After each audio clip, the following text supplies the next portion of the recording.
লোকসভা নির্বাচনে বাংলায় কেমন ফলাফল করবে বিজেপি? জেনে নিন পিকের ভবিষ্যৎবাণী।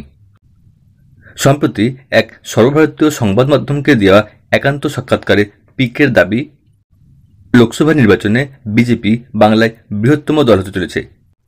উল্লেখ্য, 2019 সালের লোকসভা নির্বাচনে বিজেপি বাংলায় থেকে 42টি আসনের মধ্যে 18টি আসন দখল করেছিল। এবার তাদের টার্গেট 35টি আসন দখল করা। পিকের ভবিষ্যৎবাণী, আগের বারের থেকে এবার লোকসভা ভোটে বিজেপির আসন বাড়বে বাংলায়।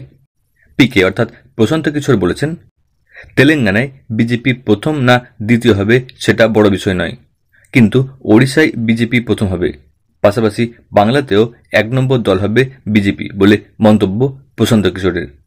সাক্ষাৎকারে প্রশান্ত কিশোর বলেছেন, তামিলনাড়ুতে বিজেপি যদি কোনো আসন না পেয়ে ভোট শতাংশের নিরিখে 2 অঙ্কে পৌঁছে যায় তবে সেটি তাৎপর্যপূর্ণ হবে, আর বাংলা থেকে বিজেপির পক্ষে আশাজনক ফলের জন্য তৈরি থাকুন।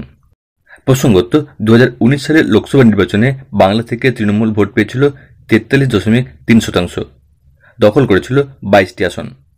বিজেপি 40.7% ভোট পেয়ে দখল করেছিল 18টি আসন।